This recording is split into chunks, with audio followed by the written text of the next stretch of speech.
Today I'll bring you the Blackwing deck profile for Season 17, May 2023. Post structure deck Blackwing's Pride. If you like this type of video, make sure to leave a like, comment and subscribe. And let me know in the comments what deck you want to see next. We have Ghoti, Ice Shade, Marincess that's coming up. So which one want to see first? Let me know and let's get on to the video. So, we are on Yugioh Pro today. We are going to be discussing the core of a Blackwing deck. And this is from my perspective. So, if I do not add certain cards, don't worry. There's a reason why I'm not adding certain cards, because I want to talk about the version I'll be playing.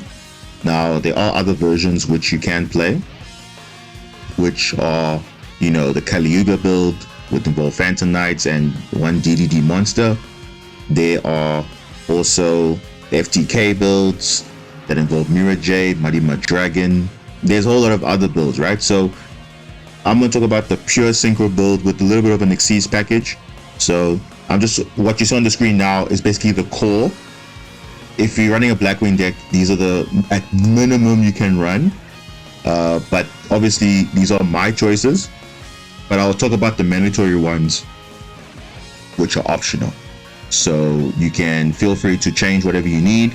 Now, note, I'm not going to be discussing hand traps such as Maxi, Ash Blossom, Call by the Graves, you know, Impermanence, all those things. Those are based on what you want. But if you want to play Blackwings, get into understand how the combos work and everything, this is pretty much what the way forward is. So without even wasting further time, let's talk about what is the core of any Blackwing deck. It is triple copies of Black Whirlwind and triple copies of Simoon the Poison Wind. If you're not playing Blackwings with these cards at the maximum of 3, you're not playing Blackwings properly. Doesn't matter what board you're playing, it's a mandatory 3 of. So why is it so good? Well, Simoon by itself is a 1-card combo. So what it does, it basically can have an insane board, or because of 1 card, because it can banish itself or another Blackwing monster. If you have no monster on the field and you have a card in your hand, you can banish a Blackwing monster from your hand, place 1 Black Whirlwind into your spell and trap zone, then immediately after the effect resolves, you can normal summon it. So it doesn't take up your normal summon. So let's say for some reason they negate it, then it was an effect. It wasn't a mandatory thing. So only if it resolves, then you can normal summon it without tributing. But then the downside is you cannot special summon from the extra deck for the rest of the turn except for dark monsters, which is totally fine because we're mainly summoning dark monsters anyway. So it's a mandatory 3 of, no complaints there. Then we're running triple copies of Shamal the Sandstorm. So Shamal the Sandstorm is a new card which was released in the Darkwing Blast TCG set that's now in Master Duel finally. So this card is insane because it's a tuner, level 4, 1600 attack, and it has the ability that you can send this card from your hand or field to the grave, place 1 Black Feather Whirlwind in your spell and trap zone. So what is this card about? I'll explain this card later. But this is a mandatory 3 up because it can not only do that, when a Blackwing Synchro monster or a Blackwing Dragon is special summoned to your field while this card's in your grave, except during the damage step, you can banish this card and target any Blackwing monster in your graveyard, add it back to your hand, then takes 700 damage, which is not a problem. So it's a nice recursion and graveyard recursion effect because it can recover back one of your monsters that you'll need for a later combo or even just for follow-up.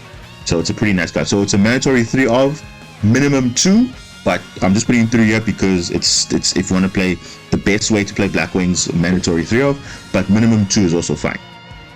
Then your other best normal summon, apart from Simoon, is your Sudri.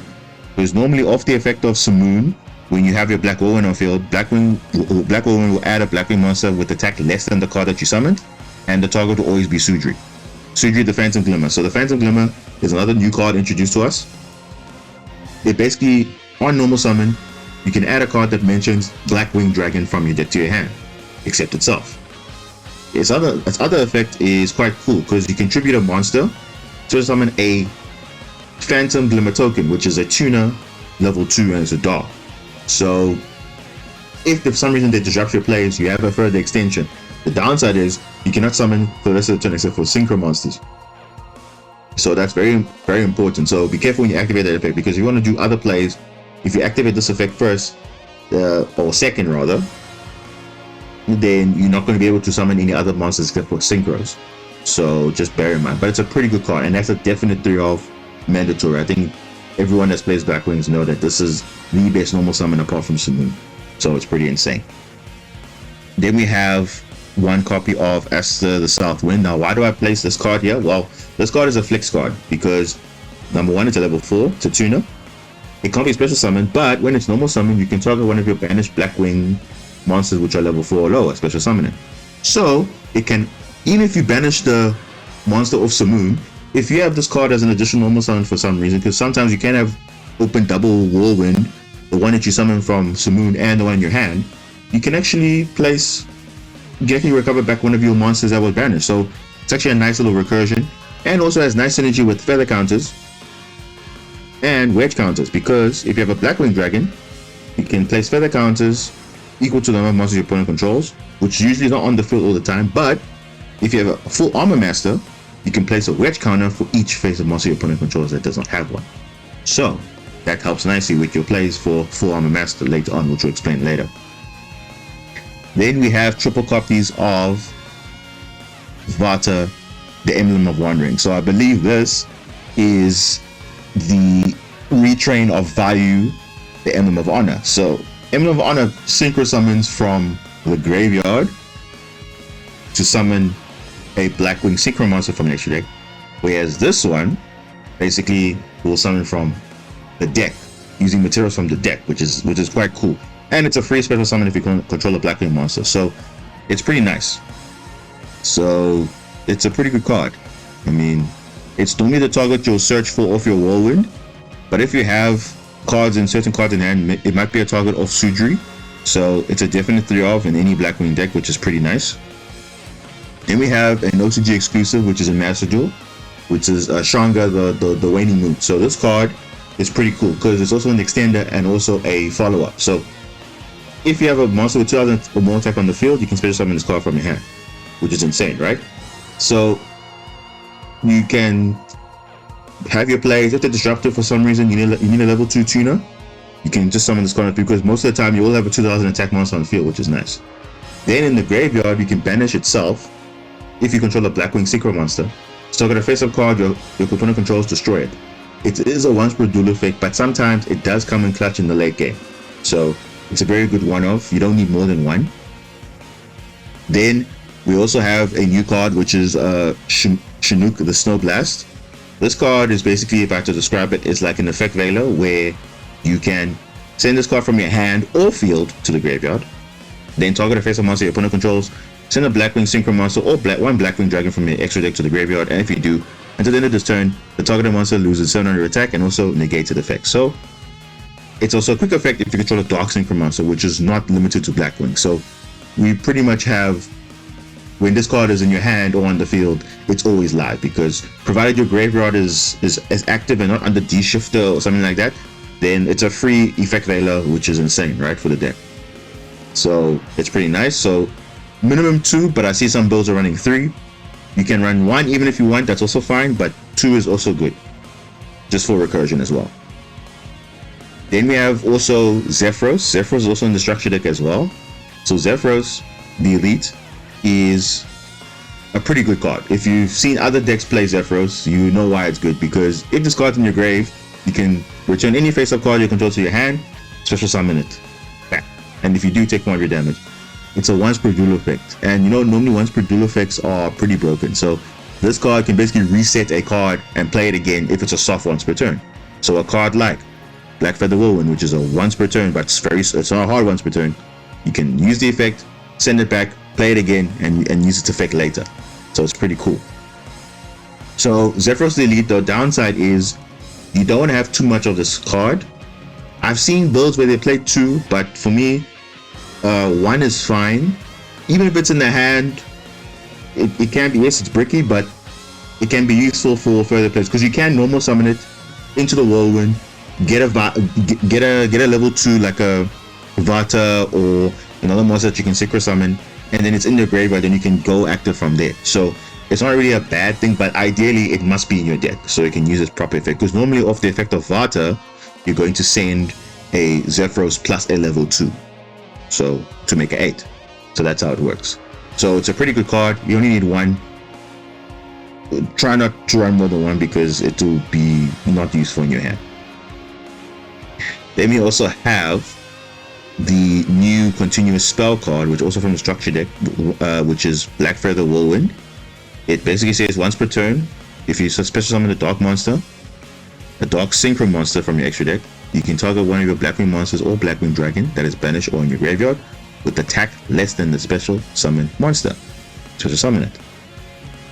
Once per turn, if a dark monster would be controlled, will be destroyed by battle or card effect, you can remove one Black Feather counter from your field and say. So it protects your board because you're running dark monsters, and also it can do almost like a monster reborn for every synchro that you make, but obviously it's a once per turn, so you can probably use it twice in one turn, which depending on the card you need, it is pretty insane. So you can go for further synchro plays or further extension. It's a nice recursion there. Then we also have a new trap, which is Blackwing Twin Shadow. Now normally the trap cards for Blackwings are not so great, but this one's actually pretty good because this one can shuffle 2 of your Blackwing monsters, one tuner and one tuner that are banished, or in your graveyard into the deck or extra deck. So the nice thing is, DD Crow cannot touch this, nor the shufflers, the Yugioh shufflers cannot touch it because it's a cost to shuffle it into the deck. And then you can special summon a Blackwing Synchro monster or Blackwing dragon from your extra deck. So it's pretty cool. And obviously if you control 2 or more Blackwing monsters, you can activate the card from your hand. Most of the boards you won't have 2 Blackwing monsters, so normally you have to set it, but it's pretty good. So that is this card. Then the other cards are OGs. I mean, if you know these cards, you know them. Orochi the Squall, it's a good extender. That's all I gotta say about this. It summons your Red Heart Dragon Archfiend Abyss, which I'll talk about later. And Gale the Whirlwind. I mean, Gale the Whirlwind is broken, right? So why would you not play it? Then the same with Chris the Crack of Dawn, because it has a nice protection once per turn, cannot be destroyed by spell or transfer effects, and also is 1900. So it searches most of your monsters. If you normal summon it off your Black Whirlwind, it's pretty much searches all your monsters, which is insane. So that's why I run one of. You can also run Bora the Spear if you want to, but I rather would play that in a bigger build, because in a 40 card build you are limited to the number of cards that you want, so you have to work with what you have. So if you want to be conservative about strict 40 cards, then you can play around that. So I will show you some 40 card, 50 card and 60 card builds just to give you an idea, but obviously it's just a guide. You obviously can work around what you need, so that's just my take on certain things. So don't quote me on this, okay, this is how you should play it. This is just not my preference, right? And we're playing one copy of the newly unbanned Steam the Cloak. It's not as broken, you know, as people make it seem, because the only reason why it was broken was because when Christian Hawkeye Firebreaks was out, this basically gave access to Christian Hawkeye Firebreaks very easy, because flip it itself, make a token, summon itself back, and there we go. We got a free synchro, a free link 2 into Christian Hulk, which is just broken. So Steam the Cloak in Blackwing though is not, it's okay. It's a good extender sometimes. It's a level 3 tuner, so it's not bad. The only downside is it can only be used for synchro of other Blackwing monsters. It must be Blackwing monsters, which is fine. So that's not an issue, but only run one, so it's fine. You can even cut it if you need to. I'm just experimenting it now with one. Maybe I will cut it if I feel like, no, the meta is getting too crazy. Maybe for something else, but yeah. For now, I'm just trying it at 1. You don't have to play 1, but for certain plays, you might need to. Then Harmattan the Dust. This card is probably one of your best extenders you can have in your deck, because if you see this card and you have a line of play, you can level modulate. So if you have a tuner on field, you can special summon this card also, and you can target a monster that special summon, or you can target itself, and the monster that you target will become the level that you select. So if you have a level 2 and you select a level 2, this card becomes level 4 as an example. So it's level modulating, which is pretty insane. So minimum 1 is all you need, but if you're running bigger builds, maybe 2 is all you need, so that's fine. Then that's pretty much the core of a Blackwing deck for me. You can mix and match the other Blackwings that are there. Most of them are good, most of them are alright, which is fine.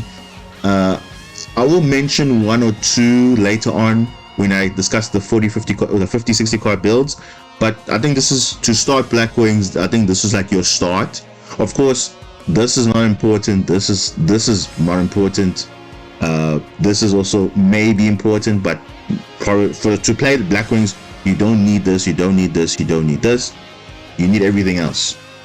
So once you have everything else in your main deck, let's go into your extra deck. So your extra deck will have 9 cards, which are core, right? Any Blackwing deck will play it. So you got your Barrier Storm, which is a new card. Barrier Storm, the Wicked Wind, is also a level modulator because it can send itself, send a Blackwing from deck from deck to grave, so to level modulate. So it's a level 6. But whatever you send it to become that level. So most of the time you're sending a level 4. So that's why it's good to run at least enough level 4s, and you can go from there, right? So it's pretty good. And also it has a nice effect. When it destroys a monster by battle, you can banish a Blackwing from your grave and basically special summon the destroyed monster in defense position. So it's like a Goyo Guardian, but for Blackwing, so it's pretty nice. Then obviously you have the OG Blackwing Dragon. It's just used for extension.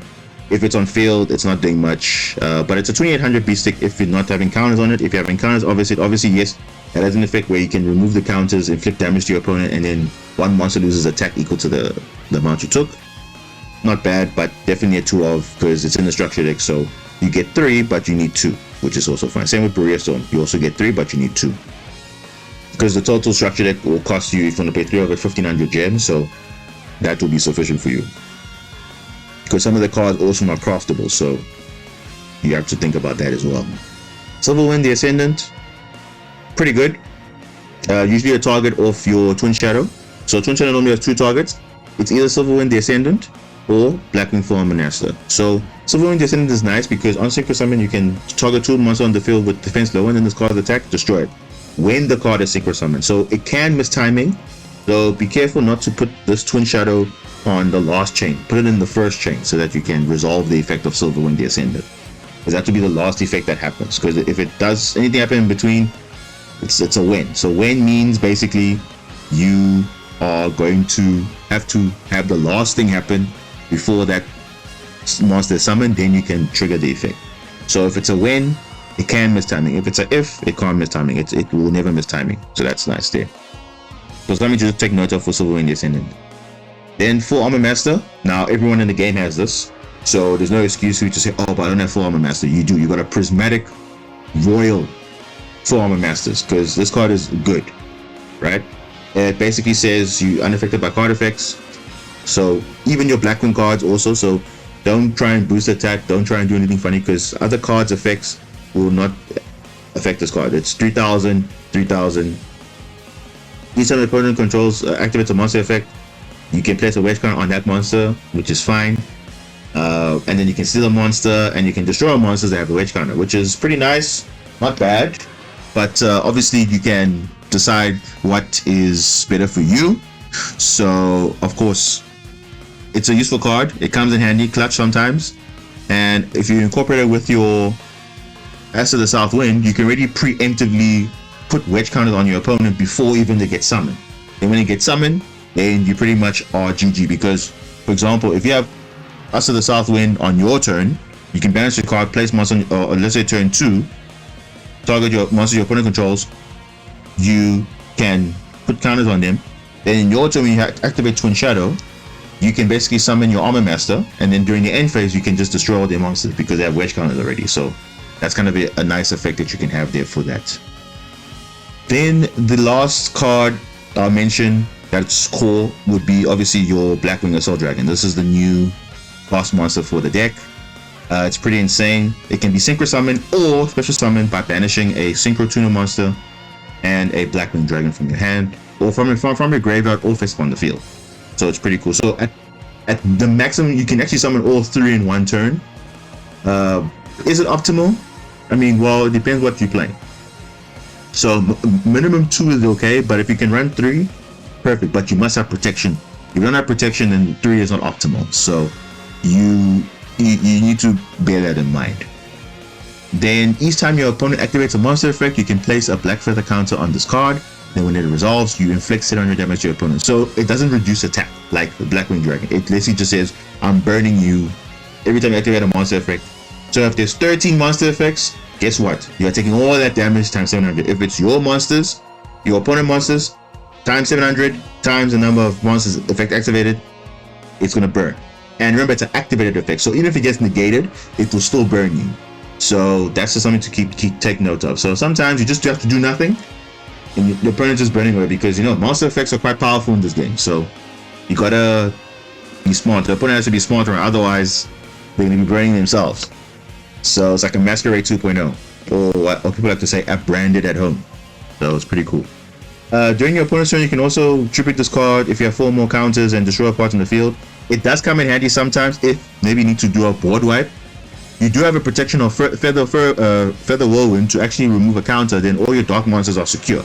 So although you tribute 1, the other 2 and the rest of your dark monsters are safe. So it's pretty nice.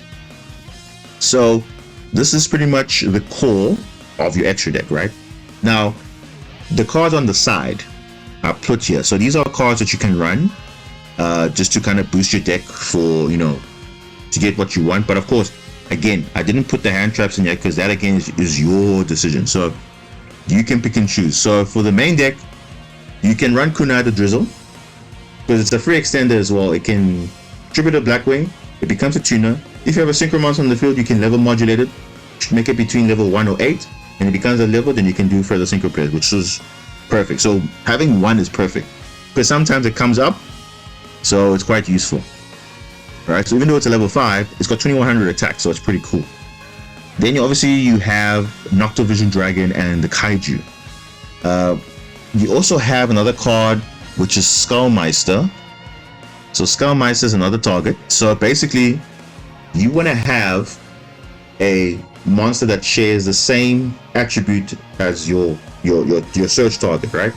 So for Small World, it says you must reveal a monster in your hand. So the monster in your hand reveals a Blackwing. You're gonna have a bridge which shares the same attribute as that monster. So dark and dark. Then dark will search another dark which is similar to that monster's attribute. So the one you search in your deck, the one you reveal, is the same one you're going to search for. So for example, any of the Blackwings I've explained, the bridge is going to be either the Kaiju or Noctovision Dragon or the Skullmeister, depending on what you want, right? Then you can reveal that monster. Then you're going to add to your hand 1 monster that shares the same attribute as that monster. So most of the time, you are searching for Simoon, because Simoon is your easy small world target, or a specific card that you need, which is rarely the case because most of the time, or small world, you want to summon your Simoon. So that's just something you must just take note of there. So that's a small world target, so you can pick and choose which one's your preference. The Kaijus are rare, so and Noctovision.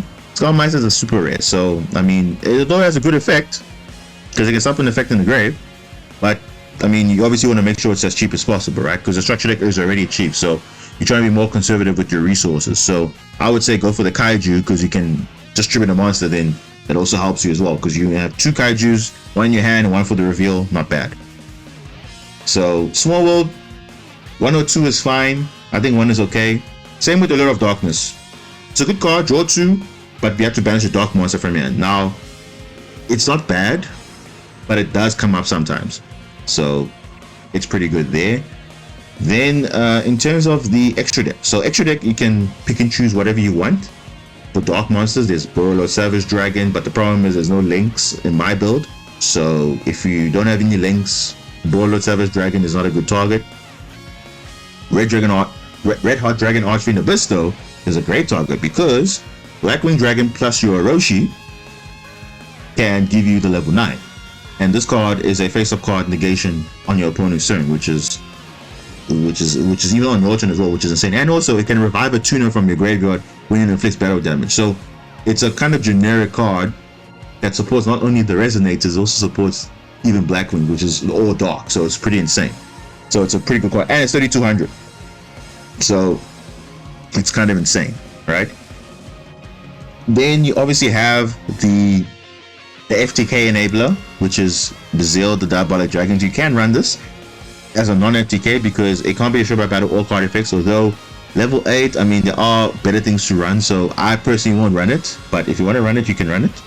So there's the enabler for the FTK, there it is. I won't explain what the FTK is. You can check out another video on the FTK, but there definitely is an FTK in this deck. But getting it resolved is a lot of resource effort. So, and again, extra deck slots. So that's why I'm not going to really discuss that. Then we have Draco Berserker of the Tamey. So this card is also quite cool because it is a monster effect banish. So when you activate a monster effect, they just banish, and during battle it can potentially do double attack. So it's a nice option to have as a level 8, which is pretty easy to get in this deck, so it's not bad. So I'll recommend running this. Then obviously you have Raikiri the Rain Shower. Now it's an assault Blackwing. It becomes a tuner if you use a Blackwing. Plus, once per turn you can target cards your opponent controls up to a number of Blackwing monsters you control, destroy them. So most of the time you'll have Blackwing monsters on the field when this card is summoned, and it's pretty cool. Pop cards on the field every turn, pretty nice. If you don't have Raikiri the Rain Shower, you can also go for Chidori. It's a rare. It's also not bad, though the two of them are on the structure deck, so that's why I'm mentioning them here. So this is a good card also. Gains 300 attack for every Blackwing in your graveyard, so it stacks, which is insane. And if it's destroyed, it can target any Winged Beast type Synchro monster in your grave, special summon it. So it's pretty nice there. Then we have Obsidian Hulk Joe. I know this card is not really used in the Synchro build. It's used for the other, like the Kali Yuga build and other stuff, but it's a good card. But again, it's ultra rare. So do you really want to craft this card just for this build? I'll put it here because it's an option, but I wouldn't personally pick it because it's an ultra rare. So again, save your resources. The one ultra rare I will say that you would want to craft is Nothung the Starlight. So Nothung the Starlight is an ultra rare for a good reason, because it inflicts burn damage when you special summon, and it can give you an additional normal summon to what you already have. So potentially you can have 3 normal summons in one turn, because you have a normal summon of Simoon, which is by effect. You have the normal summon of Sudri, and if you have Sudri back in your hand when you summon Nothung can normal summon the Sudri again, and it will activate another search again for your Whirlwind and your Sudri. So it's 3 normal summons in one turn, giving you so many searches, which is insane. So that's a card I'll definitely craft if you want to play Blackwings more optimally, like to consistently get what you need, because it will come in handy sometimes just to do a further normal summon if you have Black Whirlwind on your field, just to get further extension to get for a specific monster that you're looking for, or maybe to get your Chinook in your hand, or whatever card you need, and you can go from there. Then you also have Armor Master. It's in the structure deck. I mean, it's good, but I think everyone knows that, you know, full Armor Master is obviously better, but it's still a good option. But I mean, why would you run that if you have Armor Master, which is in your deck? It's in your archive. Konami gave this to everyone for free, so there's no reason why you should not play this over that. So that's just my thoughts.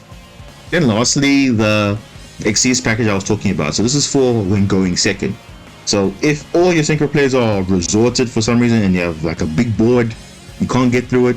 If you have 2 level 4 monsters, which is not difficult in this deck, you can make it work. 2 level 4 monsters can go into Raiders Knight. 2 level 4 Dark monsters, it can rank up into Arc Rebellion. Arc Rebellion can basically kill the board if you have a lot of high attack monsters on field, so it's going to just boost his attack. And also all the other monsters effects are negated, so it's pretty insane, right? So it's just a last resort. They normally don't expect to come in because they just see, oh, you're playing Synchro only, okay, cool. And then you come with your XYZ player, you're like, oh, whoa, okay. Interesting. Although sometimes, I mean, you can also just use it going second, but it might not necessarily be for game, but at least you give big damage. So that's kind of the play here. So of course, if you don't obviously go for this card, it's not the end of the world, but again, it's a flex spot. So yeah, that's pretty much the core deck profile for Blackwings. I mean, obviously there are cards I might have missed. Cool. There was another trap that was in the structure deck as well. There are some other good traps on there. I don't know. This is just my take on it. These are the cards I think would be great in your Blackwing deck. So what I'm going to show you now very quickly is I'm going to show you the builds. 40 cards, 50 cards, and 60 cards, just to see what kind of ratios you can work with and then take it from there. So this is the core. So how do we adapt this to go with the meta and obviously the ratio? So let's talk about the 40 card profile. All right, so this is the 40 card version of the deck. So you can see I have pretty much most of the core that I explained. I have a few cards which I added for my personal preference. So DD Crow is a preference. There's only a 1. I also added Kurikara because Kurikara obviously is insane because, you know, who doesn't activate monsters on your own turn? So it's kind of insane. Happy Fairy Duster, of course, for back row. Triple Tiger Talent for, of course, because, you know, again, monster effects being activated on your turn is very high. So especially in this format, it's pretty useful. Monster Reborn for further extension. Small World, again, for the small world target. Notice we're only running 1. So obviously if the Kaiju's in your hand, it's a dead target, but okay, nonetheless. Maybe you could run it at 2. That's an argument. Okay, fair enough. Call by the Grave. I mean, play 1. You don't need. I mean, 2 is great, but 1 is also fine. Then Book of Eclipse. So I ran this here because I'm kind of testing it out. Because someone said I should try Book of Eclipse because, you know, they've actually seen where, you know, they have problem monsters, and normally if you can't get through in the gates, you just have them face down. They don't even bother you. So okay, I'm just trying it out. Book of Eclipse. Again, this might be another hand trap that you want. Maybe a Max C can come in here. That's up to you. But definitely, it's an experiment. So this is, again, a flex spot here. You don't have to run this. Then Black Feather Whirlwind. I put 2 here. 1 is also fine, but you would like to have 2 because, again, they are soft ones per turn on the card. So if you have double, then you have double. And then call Triple Black Whirlwind. No explaining there. Double Impermanence. 1 Ebony Match because it's broken. And 1 Twin Shadow. Then my extra deck that I've selected is an Athong the Starlight, the Rakiri the Rain Shower, the Berserker of the Tenyi, and Heart Red Dragon Archfiend Abyss, as well as the XYZ Package and Silverwind the Ascendant. So those are that's my extra deck slots. Basically, you notice I'm not running any Pot of Prosperity because I want to make sure my extra deck has all options available. I don't want to banish specific cards just because I don't want to go into those lines. So no, you can play Power of Prosperity if you want to. I personally do not, because in any case it's at 1, so it's not going to really benefit anyone. So yeah, so that is me. This is the 40 card build. Let me show you the 50 card build. All right, so this is the 50 card build. So what I've done, I've just added in double. So you'll see I have Allure of Darkness, I have double Small World, I have another Kaiju for the Small World Bridge, I have basically the same. I have more I have more Evenly Match. I have another Evenly Match. I have another Orochi. I have double Hamatan. So I just doubled up on the stuff that I would need extenders on, because those are some of the cards that I would like to have. The extra deck hasn't changed. It's the same. These 2 cards you don't need, so I took it out. So you can see this is an example of a 50 card build. It does come up. Then that's how it looks. But currently I'm playing right now is the 60 card build, so I'm going to show you that now. All right, so this is the 60 card build that I was playing, and I must say this, I'm more comfortable with this one because the other ones you're missing key cards that you can't really play around and so on. So I like to have 60 cards for flexibility. Now if you guys have seen me on the channel before and you guys have heard me before, 60 cards is not consistent, definitely not consistent. It's not optimal, but remember, we are in a best of 1, so sometimes 40 cards, you know, you might be thinking, oh, I'm missing a card I need triple of this, I need triple of that, but now sometimes you don't have space, so you end up going over 40 and playing 41, 43. You might as well just play 60, because you either aim for 40 or 60, or even try to be like me and play 50 sometimes, but you have to be flexible. So you'll see this build here, there's a card that I added in, Book of Moon, similar to Book of Eclipse, but only for 1 monster. Monster Reborn, Triple Attack Talent, double Allure, more level 4s, because again, level 4s are good extenders, because of course to get into XYZ plays you need to go into that. Then someone told me to put this card in and try it out. This card hasn't come up too much, but basically if you have Wing Beast monster on the field, you cannot be Wing Beast you control cannot be targeted by opponent's card effects or monster attacks except those with the highest attack. So are we running this all the time? I mean, no, it doesn't really come up, but someone said to just put it in here just for experimentation. So this card might get cut for something else. So if you have a Maxi, a hand trap, by all means you can replace that, but yeah, this is a flex spot. I haven't seen it really come up, so yeah, that's just the current builds that I'm running.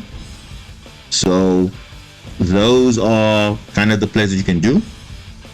So these are the builds that I've come up with. Now again, they're obviously not the most optimal way to play them. Again, there are other combo lines, other deck profiles that are different. This is just my take on it, because I have a fair idea of Blackwing because of my dueling stays, and obviously with the new support makes it a lot easier to understand how they work. So yeah, let's not waste any more time because it is quite a long video. So I will quickly go through the basic combo of what you can do, and yeah, and also showing you some gameplay from Master Duel, because obviously there's no use seeing it on a simulator when there's no real opponent. You want to see how the meta is. So, and normally I've seen people just talk about going first and that's it, but now what about how is it going second? What if you don't have Simoon? What if you don't have certain cards on in your hand? How do you play? So that there will be timestamps for all of them. So without wasting any further time, let's get out into the combos. So this is going to be a different type of combo video because instead of me doing it live, I've actually recorded a combo and I'll just be talking through step by step so you can get a full picture of what to do when you have certain cards in your hand and what to do. So what is a priority? So I'm going to show you what you can do with Simoon. With Simoon's in your hand and a Blackwing. So currently now we don't have Simoon in our hand, but we can search it. So how can we search it? Well, currently in our hand we have Sudri, we have a Chris of the Crack of Dawn, we have a Small World, when we have a Roshi, and we have Avatars. Unfortunately, most of the cards we would normally search for are here, but I'll show you that you can kind of play around it. But basically with Small World on the field, right, or in your hand, you can activate it and you can do your search. So we're going to do the search now, draw phase, and we're going to go Small World. We're going to reveal the Nocta Vision. Crack of Dawn is gone, Simoon is in there. Sudri is going to come normal summon the Sudri. Sudri is going to search for what you don't have. So Shaddoll you don't have and Shamal we don't have. So Shamal is going to send the place of Black Whirlwind. The Vata is going to go Black Feather Dragon, and now we're going to resummon the Vata back from the grave with the Black Feather Whirlwind effect. Now what did we send with Vata to the grave? We sent the Zephyros and the Hamatan. So it all depends what you have. So sometimes, if not Hamatan, you always send a Chinook. If not Chinook, you send Hamatan. But Zephyros is definite. If Zephyros in your hand, then unfortunately it's a brick. You have to send another level 4.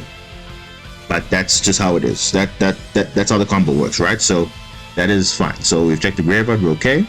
So now we're on to the next step, right? So let us go into Vata's effect. So now we synchro into the Nathang. So we use the Sudri on field plus the Vata that we revive from Black Whirlwind, right? So Nathang is going to inflict damage to your opponent, right? Then Shamal is going to trigger to banish itself to actually recover the Sudri from the graveyard to the hands, because remember now we're going to do an extra normal summon. So we're going to do that step, target itself, and now Blackwing Channels is going to take the damage, which is totally fine, doesn't matter, and we're going to burn 800 damage to our opponent. Now Zephyros is going to be in the grave. We're going to almost reset the Black Feather Whirlwind, so we're going to use the effect of Zephyros, return it, and we're going to special summon. Now why do we do this? Because we're going to need our Barrier Storm on the field. So how do we get our Barrier Storm on the field? Well, remember Sudri has a secondary effect, which is going to be to tribute a monster on field to summon a token.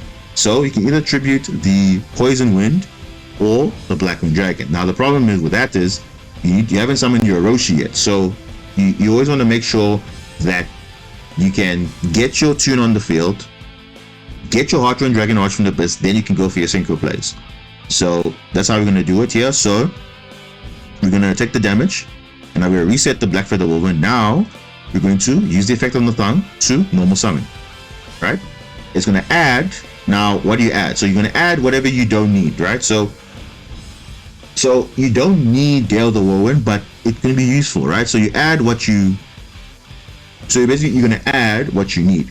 So what you need is obviously a Twin Shadow. So of Sudri's effect will be Twin Shadow, but of Black Whirlwind it can be anything, whatever you want, right?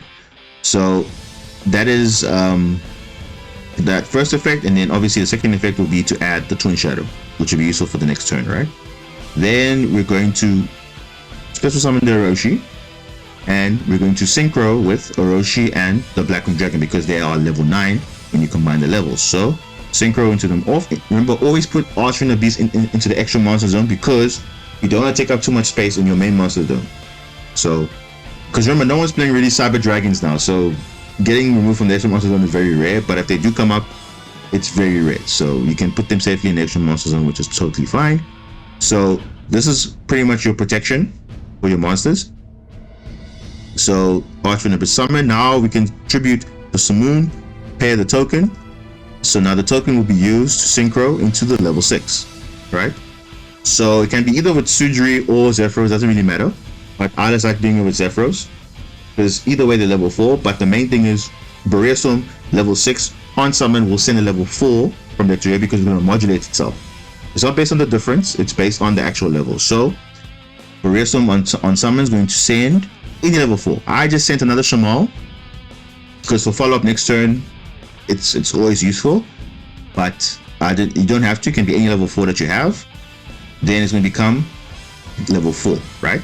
So you can see there, right, from sending this, it's a level 4 now. So although it's not showing, it's actually a level 4. So when you go into synchro summoning now with the first one, you use Nathang and the Barrier Storm, and you're going to go into your first Assault Wing, your Blackwing Assault Dragon, the first one, right? Then you're going to use the Feather Whirlwind's effect, which you finally kept, to reborn the Barrier Storm as a level 6. And guess what? Level 6 and level 4 is going to be your second Blackwing Assault Dragon. And then obviously the third one is not going to be through a synchro summon, it's going to be through a special summon. So you're going to have in your grave the Wicked Wind as well as a Blackwing Dragon. So its effect for the summoning condition for Blackwing Assault Dragon is either synchro summon or special summon from your extra deck by banishing 1 Tuner Synchro monster and 1 Blackwing Dragon. So we have that in our graveyard, so we're going to do that right now. And we're pretty much going to have 3 Blackwing Assault Dragons plus a Red Dragon Archfiend Abyss, plus we have obviously a Shimuk in hand for effect value negation, also for monster negates, and also we have Twin Shadow, which we're going to set for our opponent's turn to summon our Armor Master. So it's very good, this play. This is pretty much the play that you would want to go for if you want to go for max burn damage. But again, it might not be useful late game because this is honestly good going first. Going second, you won't be doing this because this is going to be too much resources you're going to throw in, and you're going to be having something to go to later on for the late game. So if you're going second and you want to do this still, I would say make the Archfiend Abyss, that's your first priority. Then after that, make the other synchros. So make 2 Assault Dragon and 1 Red Dragon Archfiend Abyss. Do not turn to make 3 because that's going to be such a waste, because going forward the opponent might have follow-up, so it might not be ideal to put all your resources turn 2. So rather keep 1 in your deck, because remember you can special summon it through another effect. So if they get rid of the other 2, you can revive it back. But that's why I also run Monster Reborn as well for late game, but sometimes you don't see Monster Reborn, so that's kind of the downside with this. So if you are comfortable with that, then that's basically the combo line that you can work with here. So what actually happens if you don't have Simoon and you don't have Whirlwind? What actually happens? Well, I'm going to show you a combo line right now. What do we do if we have no Sudri, no Simoon, no Whirlwind, but we have this hand? So we have Hamatan, we have Feather Whirlwind, we have Vata, the Emblem of Wandering, we have 2 of them, and we have Shamal the Sandstorm. So what's the best play here? Well, we're gonna see what we can do, because obviously this is a tuner, right? Also a tuner, and also this is a non-tuner, so we can at least special summon Hamatan the Dust if you wanted to. So let's see what happened in this replay here. So in this combo, we're gonna start, alright? We're gonna play the Black Feather for a Whirlwind. We're gonna normal summon the Shamal because remember we already have this, so we don't need another one. Then we're gonna actually special summon the Vata, because right, we want to actually synchro summon Blackwing Dragon first. So we want to replay this card again. So we're going to actually activate Vata's effect. We're going to send the Chinook and Zephyros, and we're going to get out Blackwing Dragon. So we're going to activate the effect to revive the Chinook. So why the Chinook instead? Because for next turn, we're going to have a Dark Synchro monster. So we want to have this on field so that we can have its negate live, basically. So what's the play from here? Well, what do? We're going to activate the Zephyros, and we're going to send the Black Feather Whirlwind back to hand and summon itself. So once per duel, take the damage, and now we activate Black Feather Whirlwind again. So now what's the play after this? We're going to synchro summon into Berea Storm, and we're going to use the effect of Vata to summon itself, and then obviously we're going to revive back Chinook back to the hand from Shamal's effect, and we're going to do synchro plays. And obviously now the Hamatandas will be special summoned, and we're going to target itself, going to be level 8, synchro into Blackwing Sword Dragon, and going to be former master, and we have 2. So the reason why I did this is because it's sometimes to bait hand traps, so impermanence or something like that, because the level modulation here wasn't relevant. The relevant part was Berea Storm was going to make Blackwing Assault Dragon, Blackwing Dragon, and the other level 2 was going to make full Armor Master, and then you can make at least 2 Armor Masters and 2 Assault Dragons and 1 Armor Master. So that's kind of the other alternative. Now this is not the best play. I could have obviously done something better with the Harmattan, the Dust, but just to show you that you can actually make plays, you know, even without your Sudri and your Simoon. And also I have a Chinook in hand for next turn as well for negation. So it's not a bad hand. So this is kind of a guide, you know, just to show you what you can do with a good hand or a bad hand. So yeah, so now you know this is a bad hand, but you can still make something work, right? And also the previous hand with Simoon, that's pretty much the guard hand that you want. So this is going to be kind of the end for the combos, because it's not really, oh, you can always go this way. I think it just depends what you are in game on the cards you have. Once you learn the basic, you can always fine tune it. So once you learn the Simoon combo, you can kind of bend it off from then to say, okay, I can go this play, that play, extend to this.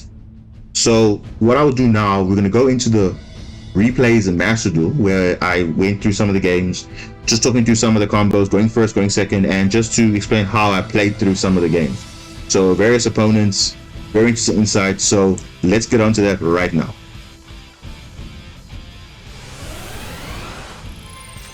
All right, so this is some of the gameplay that I recorded for, you know, showing Katie the Blackwing structure deck, how it actually works, and some of the combos that you can do going first or going second. So hope you appreciate this section of the video. Like I said, I will leave timestamps for the other parts, such as the other deck profile and the discussion of certain cards, but I'll just showcase to you now some gameplay, which is currently in platinum rank right now. So that'll give you just an idea of to where, you know, some of the opponents, how they are in terms of the matchup. So I'll put the duel log on so you can see what's happening in case you lost in the combos. But basically we drew a Small World, a Allure of Darkness, a Chinook, our Vata, and our Hamata. Now obviously, can you see here in this hand, we don't have much. So the best play here would obviously be to either go Small World or to go Allure of Darkness. Now obviously we know this game obviously has Ash, so the idea is you want to obviously try and bait out the opponent, and if you want certain things to go through, you have to be smart about it. So let's see how we do it here in this game. So I'm going to bait Allure of Darkness, and of course they have an Ash, so that's a good bait, because now we can resolve Small World and we can get our Simoon, which will start off our 1-card combo. And they thought that we had no plays, so activate Small World, reveal the Hamatan, and the Nocto Vision, get Simoon, and I'm going to banish our Chinook, and I'm going to activate the Whirlwind, and I'm going to get the Simoon on field, and now we start off our combo. So Sudri, you've seen this before, as I explained in the tutorial for the test hand. So this is pretty much the same combo that's going to happen.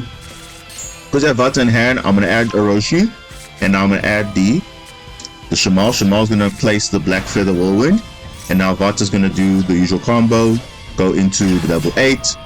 We're going to revive the Vata, go for our full play. We're basically going to do triple Blackwing Assault Dragon, and on top of that, we're going to have a Hot Red Dragon Archfiend Abyss. So that's pretty insane. So the opponent basically thought they had no plays. I guess they were wrong, because we pretty much have the full combo here. So you can see, if you're not interrupted, you pretty much would go for this. Although you would want to consider maybe not putting all three at once, but obviously it depends what your opponent's playing. If they're like monster effects, then having 3 will just burn them quickly, but even 2 will also burn them, because minimum 1400 damage is, I think, is sufficient. So we try to go full combo here. We have Sudri again to normal summon, so we get back our Chinook again, and we have the Twin Shadow. Now the Twin Shadow is very good for the next turn to summon back our Full Armor Master next turn. So we have Boreas Storm, and we synchro into that, and we go into now our Assault Dragon. So we have Assault Dragon number 1. Beautiful animation, perfect. We try to revive the Boreas Storm again. Now it's a level 6, so we synchro summon again, and opponent knew what we were going to do, and it's pretty much a GG from here. So as you can see, the combo, once you got Simoon, it's a 1-card combo, but sometimes you might not always have Simoon. So what do you do with or without Simoon? Well, let's find out. Alright, so we're going second this time. Now just have a look at our hand quickly. Let's put the dual log up so you can see. So currently we have a pretty good hand, although we're not going first. So we have Simoon in hand, we have a Sudri, we have our Shamal, and we have a Chinook, and we have a Habatan. So we pretty much have a good hand. Even if we get baited by Ash or Imperm or something, get some sort of a disruption, we still have some plays to extend here. So let's see what the opponent is going to do. And they're going to do nothing. Interesting. So I believe the opponent was playing, I think, either Numerons or Shadow Tears. Yeah, I think they were playing Shadow Tears. Yeah, so they activate Gamma, they're going to negate our Simoon, which is perfectly fine. So can you see? So we wanted to activate Simoon first to pop up our combo, but it seems like they had a Gamma in hand, so we obviously going to get negated, which is totally fine, because remember, that was an effect, so it doesn't actually trigger our normal summon, because remember, Simoon is an effect to normal summon over and above your additional normal summon. So it's not a special summon, it's a effect. So if it resolves, then you normal summon, but if you don't resolve it, you don't lose your normal summon. So as you can see on the screen, we still have our normal summon. So although they destroyed our Simoon, we still have our Sudri in hand, which can still extend our plays. So we have Sudri going to add our Vata, and we don't have Whirlwind, so it's fine. And now he activates Max C. So we're playing this on the Max C. So we have Shamal into the Black Feather Whirlwind, the Vata. Again, going to send itself, send a Chinook and the Zephyros into the Blackwing Dragon. Revive the Vata from the Black Feather Whirlwind. Use the Zephyros, once the Zulu effect, to return the Feather Wind back to hand, because not once per turn. Summon the Gale, the Whirlwind. We're actually going to synchro summon into Raikiri, destroy those 2 cards on the field, because remember, we are going second. So we can pop 2 cards on the field. So we're going to pop those 2 now. And we're going to use Shudri's effect, and we got Impermed. So basically, you can see what happened here. We basically got double disrupted, because with Simoon, we got negated by the Gamma. And I don't think he had the Imperm in the beginning, but he probably had it with his Maxis. So you can see here, we actually got negated with the effect to summon a Tuner token, which we would have used to summon our Boreas Storm and then go further from there. But now, since he negated that, he thinks we have no further plays. That's fine. So we're going to use Vata and Sudri to synchro summon into Boreas Storm. So that's perfect. That's totally fine. And we're going to send a Blackwing from there to grave. And now we're going to actually use Simoon in the graveyard to revive itself from Black Feather Whirlwind. And we're actually going to summon, return Gale the Whirlwind back to them, because remember, that's also not once per turn, because control of Blackwing. So we're going to do that, take 700 damage, revive back Simoon, which is a level 6, and we're going to send a level 4 to make it level 10. So we're going to summon our Blackwing Assault Dragon. Perfect.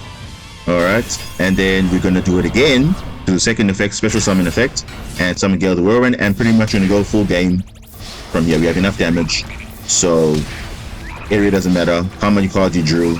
I'm surprised he had no plays, because I think he wanted me to do something, but he thought I had no plays. But yeah, I think the opponent knew that it was game over, so I think it was pretty good.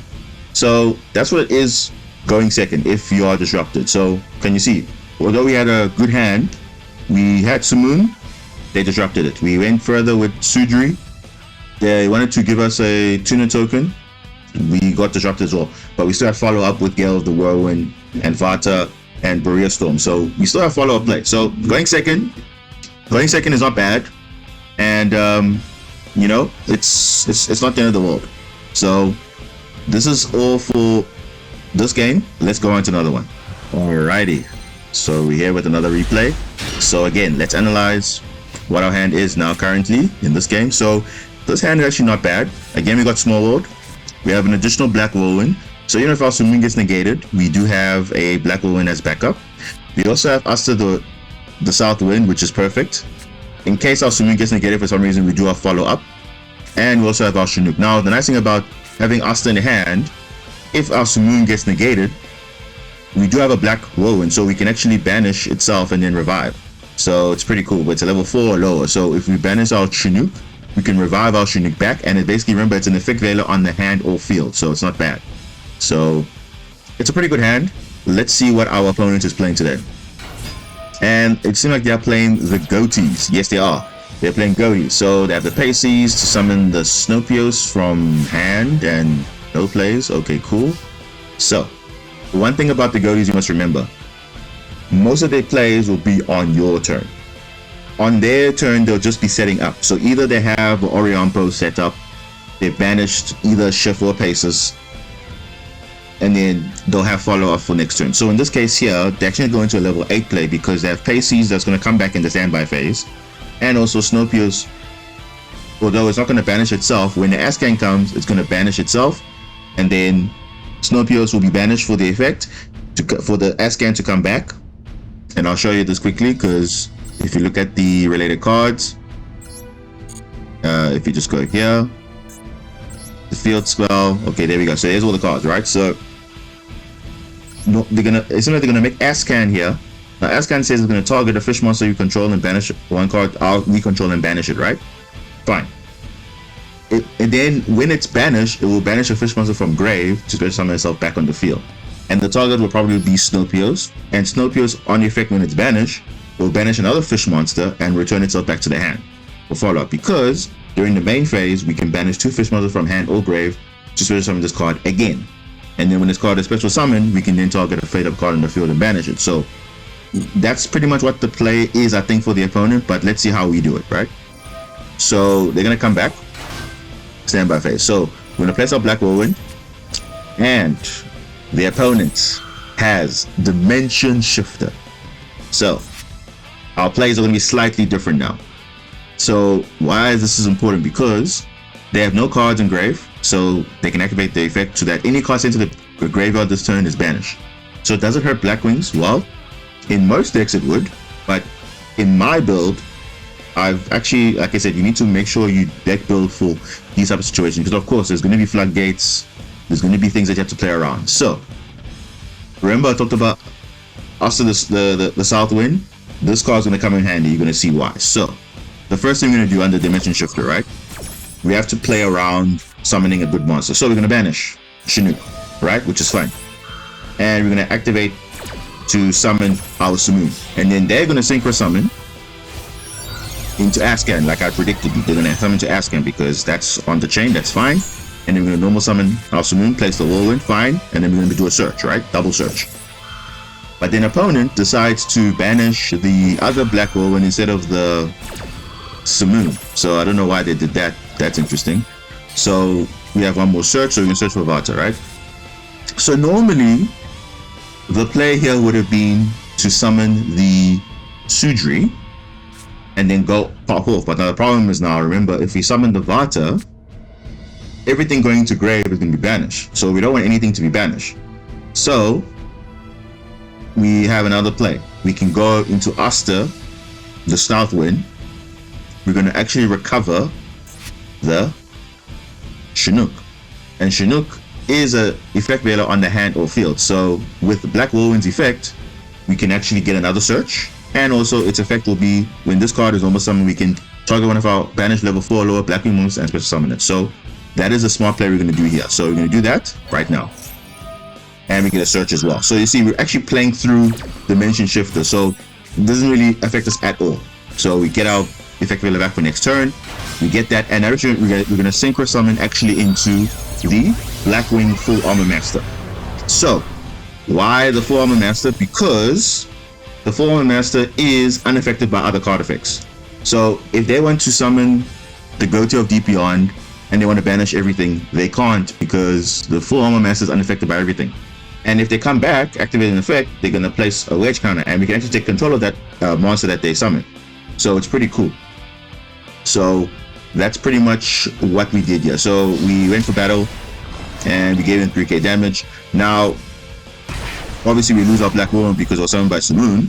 So let's see what they can do on their turn. So Pisces comes back because of standby phase, and they have a shift, but then you see they had no gas. So I think they were too early summoning, oh, not even summoning, they were too early using the Dimension Shifter, because I always say this, right? If you're going to be using cards like Dimension Shifter, you have to make sure that you have enough in your hand to make it work. Because the one thing about Ghoti is that you need cards in the graveyard to kind of also extend your plays. If you have Dimension Shifter and you use it, yeah, sure, it's going to counter other decks, but now what about your decks for follow-up? Because you can see here, it didn't work in their favor, because now I basically still had plays, although I'm under Dimension Shifter. They didn't have plays under Dimension Shifter, because all they had was just tuners and probably a dead card in their hand, and that was it, because all their main monsters are in their banish zone. So they didn't have an Orion Post, they only had a Ascan, so, and Ascan wasn't in the grave, so, and Ascan couldn't banish anything because there's nothing in the grave. So again, couldn't be summoned back. So I always say, if you're gonna play Ghoti, you can play Dimension Shifter, but I personally would not be playing Dimension Shifter, because I need to have a graveyard to have my effects actually work. Because you can't solely rely on the banish zone, because sometimes people are going to have a counter to Dimension Shifter. So this is a bad Ghoti player, because you just shotgunning Dimension Shifter thinking that I have no play. So I mean, sure, I might have had no plays on my turn if I didn't have Full Armor Master, fine. But now they also had no follow-up play. So for 2 turns, we basically did nothing. And then I would have had still full combo, because I had my Sudri in hand. And I have another effect veiler, which is a Chinook. So I have pretty much backup there. So you can see, this is how you play Ghoti. If you want to see how to play properly Ghoti, then leave a like and I'll make a Ghoti video. And not just pure Ghoti, I'll also make the best of. You'll find out what that is if you leave a like and you comment if you want to see that video. But for now, let's go on to another Blackwing gameplay. Okay, and we're back with more games. So let's have a look at our hand. Again, we're going second. So let's analyze here what we have. So we have evenly match, because of course we're going second, so it's a good going second card to break the board. Hopefully, if they set up an insane board, because you don't know what they're playing. Telement, Exorcister, Flaunderies, you don't know what they're playing. So good to have evenly match. We also have triple tactics talent in case they have an Ash. Let's say for our Black Whirlwind, and during the main phase we can draw 2 cards or extend further. We also have a Simoon as well, and we have a Zephyros, which unfortunately is kind of a brick because we do only play 1. So is it a bad thing that we have Zephyros? No, but ideally it should be in the deck. So it's kind of a Garnet. A Garnet is basically a card you don't want to see in your hand. So because we only play 1 off Zephyros, and Zephyros returns bounces cards back to hand, is not good to us if it's in our hand. So it's okay. We will make do. Let's see, hopefully on our next draw, what we can pull. But in this case, let's see what the opponent is playing, and we're playing Ghoti again. So hopefully the opponent this one is better than the other one. Alright, so this one has the Exceed, which will trigger when a fish monster is banished to summon itself. That's perfect. The Petunia is also going to summon a lifeless Leaf Fish. Leaf Fish will send the Shift. Shift is going to banish itself to target a fish monster to boost the attack for 500. And they basically have follow-up for the next turn. So Paces will come back. So we drew the Crack of Dawn, so that's a good extender. also to trigger our Simoon effect if we needed to, but first we need to make sure we clear the board. So I want to use evenly matched first before I commit to anything, because I don't know what's in that back row. So a back row that might potentially disrupt my plays, I want to be safe. So let them do their special summons on the standby phase. So Shift and Paces come back, and now I'm going to battle. But before he goes to battle, he's going to synchro summon. So is it smart on his end to do that? Well, let's see what he synchros into. So he's going to synchro into Oriampos. Okay, so Oriampos will probably send a fish monster. Okay, wait, hold on. Opponent, you're playing Ghoti, right? But now you're summoning double Oriampos. Now, what was the benefit of that? Shouldn't you have just waited with Paces to synchro summon into 8? Well, I don't know, because you could have gotten double value, because when you summon Oriampos, it's a hard once per turn. So you can't banish twice. Because Oriampos will basically banish a level 6 or lower fish monster from your deck when it's synchro summoned, but that's only once per turn, because it literally says you can only use each effect of Oriampos once per turn. So summoning both doesn't make sense. You should have waited and seen, but now obviously he knows that they're only during the main phase they can synchro summon. So, but yeah, I mean, him summoning this wasn't a good idea, because now he only banishes one. So he banishes the Zep. So Zep is the only one of the tuners from the Ghotis that does not return itself when it's during the standby phase. It's only during your opponent's turn. If this card is banished, you can special summon. But if you special summon it at any point, you can immediately after the effect resolve synchro summon any fish synchro monster, right? So that's the difference between Zep and the other two. So Zep here is a smart play, because obviously it's on our turn, but now the problem is, what is he going into? Well, let's see. And he's going to synchro, because obviously it's an immediate effect, so he has to synchro. And he goes from a 6-2 and Ascan with nothing on field. So, but then he gets to activate the second effect of Oriampos, which means if it's sent to the graveyard as a synchro material, you can banish a fish monster in the grave, so it can target itself or someone or another fish monster, which is normally your tuner that you want to recur every turn. And you can add a fish monster with the equal or lower level from that fish monster from your deck to your hand. So in this case, they banish the Paces, and they added a Tuner for Princess, which is a level 1, so that's a level lower than that, which is perfectly fine. And that's the only card they have in hand. So now, also, what he doesn't know is that my Triple Tactics talent is live, because remember, your opponent activated the monster effect this turn during my main phase. So now I can actually spin that card back into the deck that he just added, or I can draw 2 cards, or I can steal a monster, which in this case I don't need their monsters, so I'm not going to steal. So I think I'm probably going to steal this card and put it back in the deck, so they start with basically not the card that they want.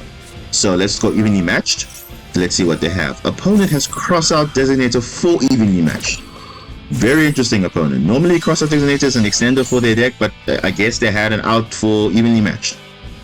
Who would have thought, guys? Evenly matched is a crossout target. Why? Because it's broken.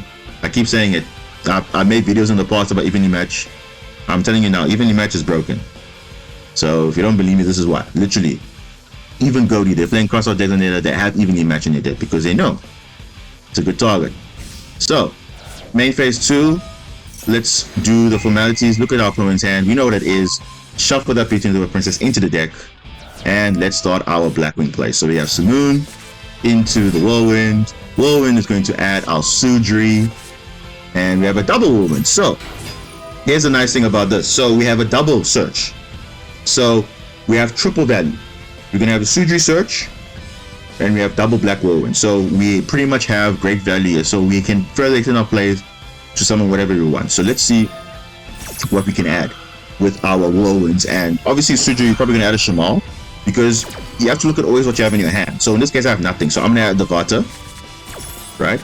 And I'm going to add the Orochi at the same time, because we have double search. And I'm going to add my Shaddoll. Shaddoll's always the target when I normally add, if you don't have it. You'll discard the Shaddoll, place the Black Whirlwind, normal switch summon the Vata, send the Chinook and the Zephyros, which is unfortunately in our hand. So I actually, let me just go back a bit. So because I already had Zephyros in my hand, I could not obviously send the Zephyros, so I had to send another Sudri. So Sudri and Chinook to summon the Blackwing Dragon, which is totally fine. So that's not a problem. Then I used the Orochi to summon from the hand to go into Red Dragon Offering Abyss. And now we go into our normal plays. Sudri level 2 into Barrier Storm. Barrier Storm is going to send a Blackwing from deck to grave. Shamal is going to return our Chinook, which is an effect veiler for us. So we're going to add that back to the hand, which is pretty nice. And we're going to send our Acid Win. And we're going to synchro summon into Blackwing Assault Dragon because we're going to burn our opponent. That's right. We're going to burn our opponent. So, now you're wondering why I didn't summon 3? Well, I didn't have enough resources to summon 3 because, like I said, if I had the Zephyros in the deck, I would have sent it with the Vata effect, then I would have summoned the 3rd one. But because I didn't have the Zephyros in my grave, I couldn't return the Black Feather Whirlwind to my hand to reuse its effect again. So at a minimum, I do have a Red Dragon Archfiend Abyss, which is a face-up card negation. And I also have double burn damage through Blackwing Assault Dragon. And also we have protection. Because if we have feather counters, we can actually protect ourselves from destruction. And if need be, we can destroy all cards in the field. If we have 4 more Black Feather counters, which, I mean, if it does come to that, you do, but we don't really need to do that. We rather burn our opponent. So let's see what the opponent can do on his turn. So all the tuners are going to come back, the Paces and the... Okay, so he wants to imperm now. So he had the impermanence the whole time. Interesting. So I'm surprised he only used it now. He had so many opportunities to use it. I mean, he could have done it on my Barrier Storm. He could have done it earlier. He could have actually stopped this. But anyway, the timing is important, guys. Can you see this is a choke point? He could have actually stopped me from summoning these cards early. But maybe he didn't want to waste his negate because I had Archfiend Abyss. Maybe he was threatened because of that, because it is a face-up negation. So he decides to target my Blackwing Assault Dragon, which is fine. I'm not going to actually allow it. So I'm actually going to allow it because I want to negate something that's more important. But we still have one that's going to burn him for 700 every time, so that's fine. So we burn him for that. So the Ascan going to the Paces. He wants to summon Brawn the Fleur. No problem.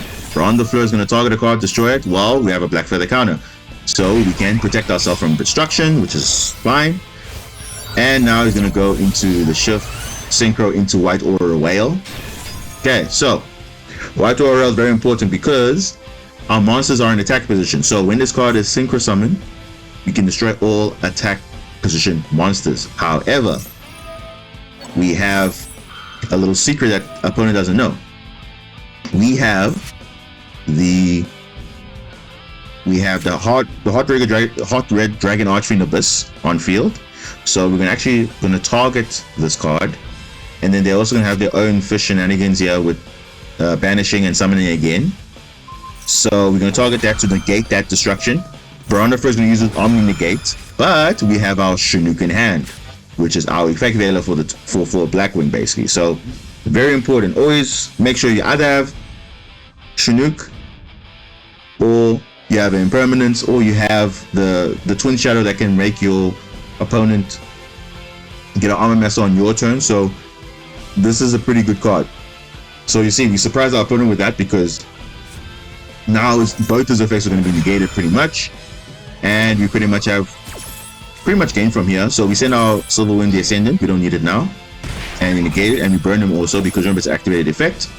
And also remember he's also activating effects in the grave, so we're going to burn him for more damage. And remember, we just have one that's active. We have 6 counters currently. Kaskin's going to activate another effect, we're going to burn him again. The opponent just keep activating monster effects, and guess what? If he had the second one active, would have been burning for more. Alright, so he goes for battle. He has the Supe, Dustwalker, and he's going to synchro summon into Aria Impulse again. Is that right? Okay. Finish the Paces. Okay, end phase. Okay, opponent not so great because now our Blackwing Assault Dragon is live again, and our face-up negate is also active. So yeah, opponent, okay. Let's see what's happening here. Oh, he's just burning himself. Yeah. So opponent is burning himself. So this is a problem, right? So he has two choices. He stops activating monster effects, or he carries on, and we know we're gonna have game, because if he synchros, that's gonna be one effect, because he's gonna synchro, activating the effect to synchro. Then he's have another effect, probably with DP on. That's another effect. So effectively, he's lost the game either way. And remember, we're on our main phase now. It's our turn. So if we attack with any of the monsters, if we attack into our own post, it's game. If we attack into whatever rail, it's game. So either way, we have game, right? So we summon the Zephyros to try and get a search, and he wants to synchro summon now, which is a monster effect. So already 700 he's burning for, right? So he's gonna use the white rail and the shift to summon the Ghoti of the DPR. Beautiful animation, perfect. And he's burning himself, and we add our Gale the Whirlwind. So this is where the problem is now, because he activated another effect, but it didn't matter, because to summon this card he activated the shift, and shift counts as a burn. So because he activated DP on, it's another burn. So we're gonna obviously negate it, of course, and he activates Pisces. So he pretty much threw the game away, because either way, the Ghoti of the DP on would have been negated, but because he activated an effect, we still burn it for 700. And now for some reason, he now wants to, in the same chain, activate Pisces, which is bad on his side, because again, it's another monster effect. So Blackwing Assault Dragon doesn't care whether the effect is negated or not. If a monster effect is activated, we inflict 700 damage to your opponent, and also regain a counter. So he just kind of sold himself either way. So, and watch this. After Pisces, after he synchro summons into whatever he synchros, doesn't really matter. Another Ascan doesn't matter, and guess what? Burn himself. Yeah, that's right.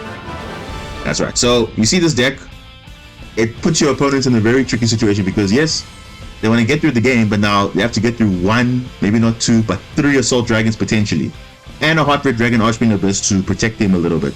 So, and you see even this opponent here, another Ghoti opponent, very good, but not good enough, as you can see, because they're not smarting up when they're coming to the monster effect, because they were just activating everything, burning. Even that impermanence on the other Assault Dragon didn't even matter, because they were still burning 700, and if it was the other one active, it would have been over a long time ago. So Baron the Third being summoned didn't mean anything. So yeah, that's it for this game. Let's go on to another one. Okay, we are here with another game. So let's see what is in our hand this time. So we have Book of Moon, which is always nice. It's good going second card, because we can target a face-up monster on the field that's difficult. We can make it face down, and if they negate it, that's also fine. We've disrupted him a little bit. We also have Shamal, which is great. We also have Vata, we have Harmatan, and we have Orochi. So we kind of have a good hand if we need to extend, so it's pretty nice. So let's see what the opponent's playing today. They activate Part of Prosperity, and they have Blackwings. Oh yes, we are playing a Blackwing mirror match. The question is, what version are they playing? Are they playing the pure version like Synchro Build, or are they playing Kali Yuga? Let's see. So I think we need no further explanation, right? This is pretty much what we were going to do if we had Simoon. So Vata, send itself, send a Shabuk, Zephyros, Blackwing Dragon. Zephyros return that Featherwind back to the hand. Black Whirlwind. Okay, interesting. Alright, you're gonna link off into the Wise Tricks. Are they playing Kali Yuga? Okay, they're gonna summon a dark monster from the deck, Winged Beast. Okay, Sudri. Phantom Knights. Okay, and they're probably gonna do Rusty Bodish. Yep. Rusty Bodish is gonna send a monster from dead to grave. Okay, add a Phantom Knights. Okay. Okay. Doesn't add. Okay, so we can. Okay, Phantom Knight Shade. Xyz. Okay. Time Thief Redua. Okay. Wait. Opponent, is that it? Wait, are you not playing the Kali Yuga lot? Okay, so opponent is for some reason not playing the Kali Yuga lock for some reason. Blackwing Dragon with the counter, not doing anything on the field pretty much.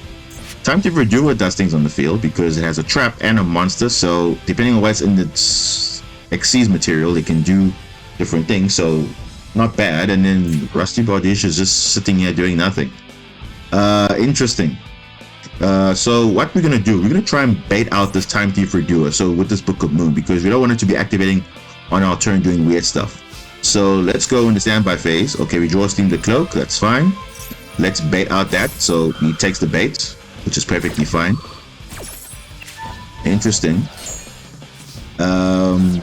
Okay, so the play here is to make a rank 4. So why do I want to do that? Because I want to show you what you can do if you don't have a synchro play. You could go for an XYZ play. Now you're thinking, no wait, are you running XYZ in this deck? Yes. As a last resort, if they negate all of our synchro plays, if we have 2 level 4 monsters, you know where I'm going with this. So we have Shamal, which is level 4. We also have Vata, which is a special summon. We also have Hamatan, which can level modulate to a monster that's on the field. So Vata, Hamatan, going to be level 4. Going to synchro. Okay, Ash Blossom negated.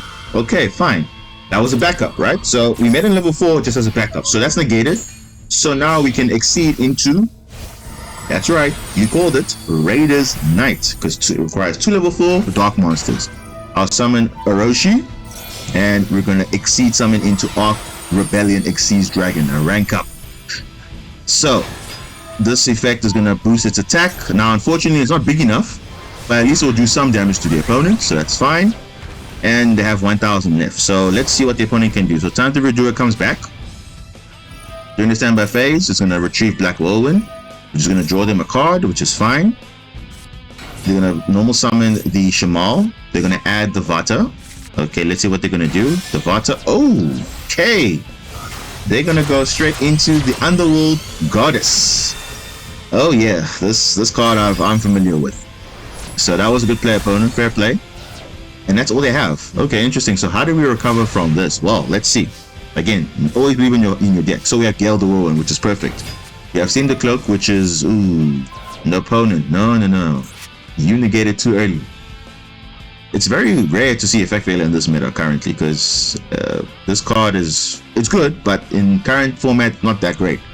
But yeah, I summoned Steam the Cloak, but he for some reason negated it, because I don't know why I negated it, because I have this card in hand, which is, everyone knows, Blackwing OGs know this card. This card is insane. It's not once per turn.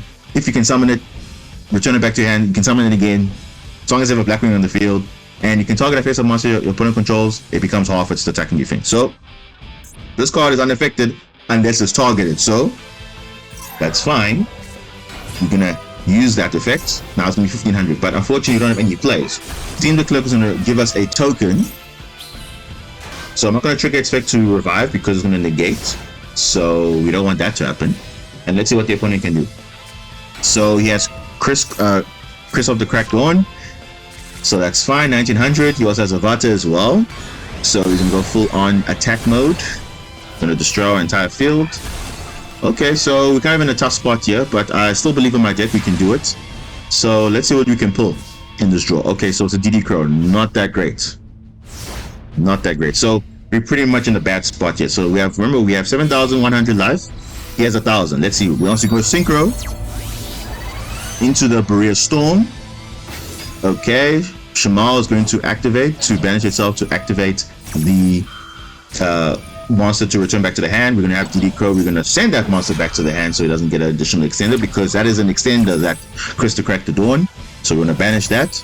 Barrier Storm's going to send a, whoa, hold up. He sent a Zonda the Dark. So it's Zonda the Dusk. So what does this card do? This card says you can banish this card from your graveyard to special summon 1 level 5 or higher Blackwing monster from your hand. Then take damage equal to its attack. Opponent, you have 1,000 life points. And if my memory stands, like, if I'm like, please guys correct me this in the comments, but level 5 or higher Blackwing monsters, most of them have greater than 1,000. So whatever you summon, you're gonna basically burn yourself. Opponent, what are you doing? What are you summoning? No, you summon Assault Blackwing Kunai the Drizzle. No, opponent, you cannot be serious, right? All right, let us check something quickly, right? So we are looking for level 5 or higher Blackwing monsters. So Kunai the Drizzle is 1. Are there any other level 5 or higher that are good here? This one's 2,200. This one is 2,300. This one is banned. This one is 0. Okay, you could have summoned this, but this is most people are not playing this. This is 1,300. Still not enough. 1,000. Sirocco, is this Sirocco the Dawn? 2,000. It's too much. Like, what is opponent doing? Like, the level 5 or higher targets, they are at least 1,000 attack, except for this one card here. This one card is the only one that is level 5 or higher, is a tuner and has 0 attack. But no one's playing this in Blackwing, so why did you summon Kunai the Drizzle? Well, I don't know, because I just threw the game away for no reason. So opponent gave us a win because they're burning themselves, because they themselves don't know how their cards work. So you see, again, understanding how your cards work is very important. So yeah, I think this is a good showing of how Blackwings are, you know, going second. I mean, obviously we were a bit lucky there, but we were quite resilient. I think we did enough to make the opponent think a bit, and I guess they didn't think hard enough. Okay, let's go on to another game. All right, so I think this is the final game I'm going to show.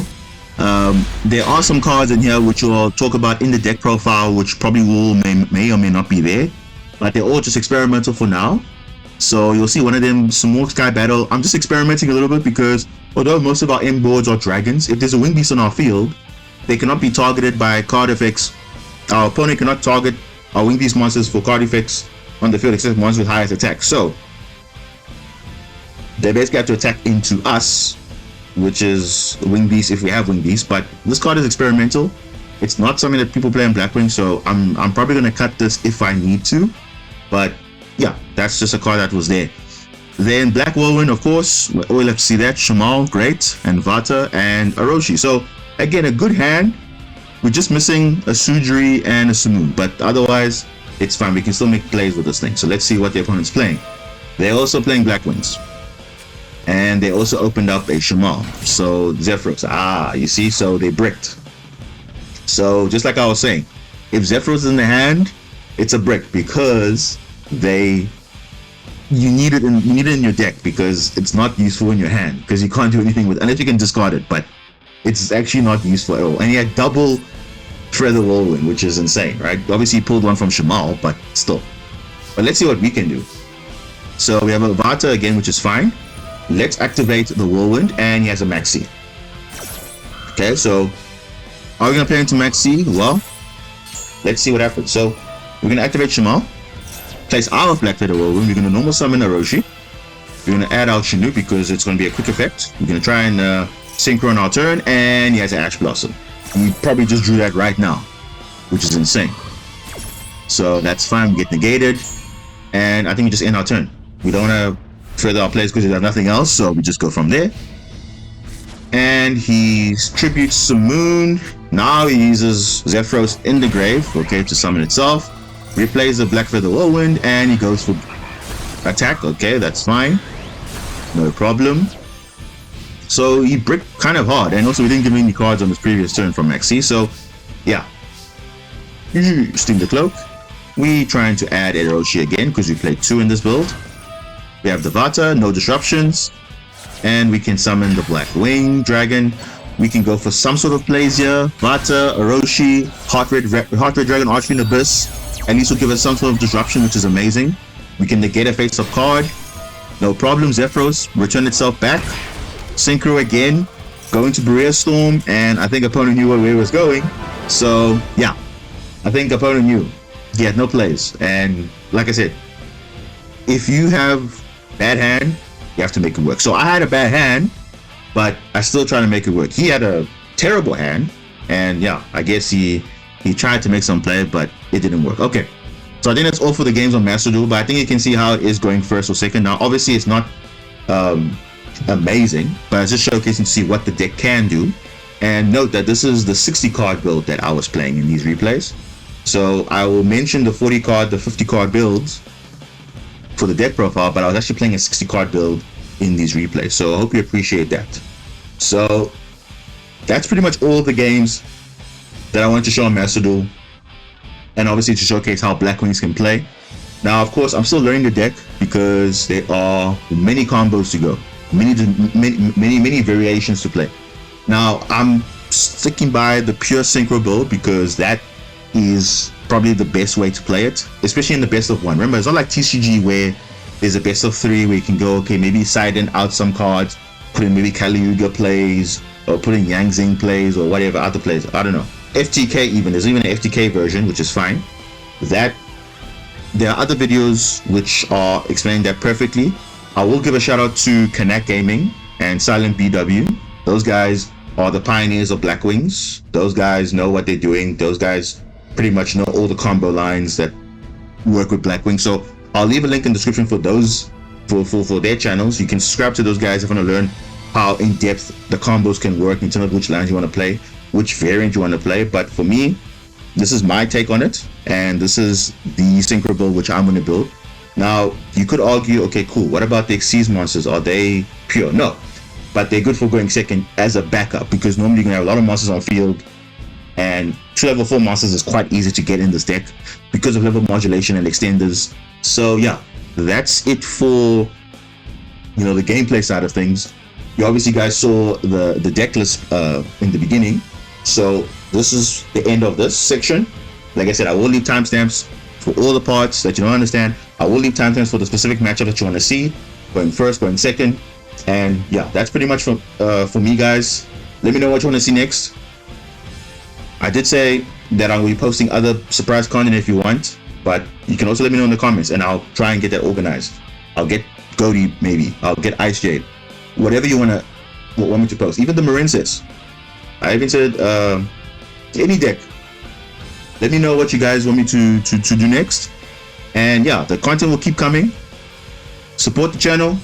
We're almost there to 1,000 subscribers. So if you consider this, you know, if you like this video and you want to see more, you know, leave a like and subscribe, and then you obviously can see what you want to see. All right, that's it from me, guys. Thank you so much.